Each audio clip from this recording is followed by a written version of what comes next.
Evangelho segundo Marcos. O Evangelho segundo Marcos é o mais antigo dos evangelhos canônicos. Ver introdução ao Novo Testamento. Conforme a tradição eclesial, o autor é João Marcos, filho de certa Maria, em cuja casa se reunia a comunidade de Jerusalém. João Marcos, de origem judaica, era primo de Barnabé e foi colaborador de Paulo e de Pedro. Conferir Atos dos Apóstolos, capítulo 12, capítulo 13, 5, capítulo 15, 36 a 39 dos Atos dos Apóstolos, primeira carta de São Pedro, capítulo 5, 13. A tradição nos informa que ele escreveu seu evangelho em Roma, por volta do martírio de Pedro, 65 depois de Cristo. Essa data de composição é confirmada pelas alusões à guerra judaica e à destruição de Jerusalém, 66 73 depois de Cristo, que se podem reconhecer sobretudo no capítulo 13 de Marcos. Nesses anos, as testemunhas e os discípulos diretos de Jesus, pregadores do evangelho oral, estavam desaparecendo. Marcos consignou por escrito a pregação deles, criando o gênero literário do evangelho escrito. Respondeu assim às dúvidas que rodeavam a comunidade e forneceu ao mesmo tempo um manual para o novo impulso missionário e a expansão da comunidade. As explicações de usos judaicos, conferir no capítulo 7, mostram que entre seus leitores havia pessoas que não eram de origem judaica. A melhor maneira de sustentar a fé da comunidade é esclarecê-la. Para tanto, é preciso voltar sempre àquilo que Jesus disse e fez. Repetindo o primeiro anúncio, Marcos reevangeliza a comunidade em crise. Mostra que Jesus não é um Messias de sucesso fácil, o Messias esperado, mas um Messias diferente, o Messias inesperado. Nem mesmo seus discípulos o compreenderam, até que ele levasse a termo sua obra. Jesus é o Filho do homem, o servo sofredor, o Filho de Deus, fiel até a morte, por amor e exaltado por Deus na ressurreição, para conduzir novamente o seu rebanho na Galileia do mundo. Conferir Marcos, capítulo 16, 7. Vejamos agora uma visão geral do conteúdo do Evangelho de Marcos. Marcos reuniu diversas tradições que a comunidade conservava a respeito de Jesus. Milagres, exorcismos, parábolas e outras palavras de Jesus, como também o importante relato da paixão. Organizou tudo isso em forma de uma narrativa bem simples. Jesus, depois de batizado por João Batista, proclama a chegada do reino de Deus, primeiro na região da Galileia e depois, a partir do capítulo 10, 1, subindo para Jerusalém, onde entra em conflito com as autoridades e morre na cruz. Esse relato tão simples representa, na verdade, uma verdadeira pedagogia da fé. Marcos anuncia a boa nova de Jesus, Messias, que é igual a Cristo, e Filho de Deus, conferir capítulo 1, 1.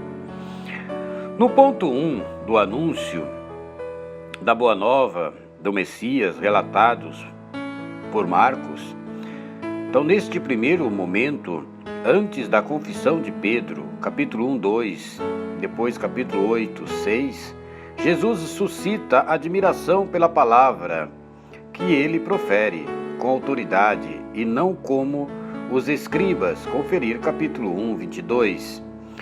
Palavra confirmada pelos milagres, quem é este a quem obedecem até o vento e o mar? Conferir capítulo 4, 41. Jesus impõe o segredo messiânico. Os que o reconhecem como enviado de Deus não devem publicá-lo. Conferir capítulo 1, 34, capítulo 3, 12, etc. Pois antes do fim do caminho é impossível entender em que sentido Jesus é Messias e Filho de Deus. No ponto 2, pela metade do caminho, Jesus pergunta: quem dizem as pessoas que eu sou? Pedro responde: tu és o Cristo, o Messias. Conferir capítulo 8, 29. A partir daí, Jesus tenta mostrar aos discípulos que ele é um Messias diferente. Nunca se chama a si mesmo de Messias, mas sim Filho do Homem. Conferir capítulo 8, 31 e etc. Aquele que de Deus recebe o poder sobre os impérios deste mundo, conforme a profecia de Daniel, conferir capítulo 7, 13 e 14. Todavia, Jesus não é um Messias que subjuga e domina, mas o servo sofredor da profecia de Isaías. Conferir Isaías 53, também conferir Marcos 10, 41. Isso é narrado no quadro de uma caminhada rumo a Jerusalém, batizada pelos anúncios da paixão. Conferir capítulo 8, 31 seguintes e capítulo 9, 30 seguintes, capítulo 10, 32 seguintes. Esse é o caminho de Jesus e daqueles que o querem seguir. No fim desse caminho está a proclamação do militar romano: este era verdadeiramente Filho de Deus. Conferir capítulo 15, 54. E a ressurreição, capítulo 16, que é ao mesmo tempo o novo anúncio para a comunidade na Galileia. Vejamos agora alguns pontos específicos do Evangelho de São Marcos. Primeiro, o Evangelho querigmático. Marcos retrata como nenhum outro o primeiro anúncio, igual querigma, que os apóstolos dirigiam aos seus contemporâneos. Ainda para nós hoje, conserva o sabor do primeiro anúncio e é capaz de renovar o impacto de Jesus no nosso cristianismo, que está um tanto gasto. Ponto 2 dos temas específicos. O temor diante da santidade de Deus que se manifesta em Jesus, nas expulsões de demônios, na autoridade e poder de Jesus, diante do sepulcro vazio, depois da ressurreição. Conferir capítulo 16, 8. Ponto 3. O reino de Deus já. O que Jesus anuncia é o reino de Deus já. Conferir capítulo 1, 15. Para ver o que isso significa, é preciso ler o Evangelho e ver o que Jesus faz. Isso é o reino que ele traz presente. No ponto 4 dos temas específicos do Evangelho de São Marcos, o segredo messiânico. Em Marcos, os demônios expulsos percebem que Jesus é o Messias, mas ele proíbe que o publiquem. Do mesmo modo, os discípulos, depois da profissão de fé e a transfiguração, conferir capítulo 8, 30, também capítulo 9, 9, pois é impossível entender em que sentido Jesus é Messias e qual o seu reino antes de ver seu dom da própria vida na cruz e sua ressurreição. No ponto 5, o Filho do Homem e servo sofredor.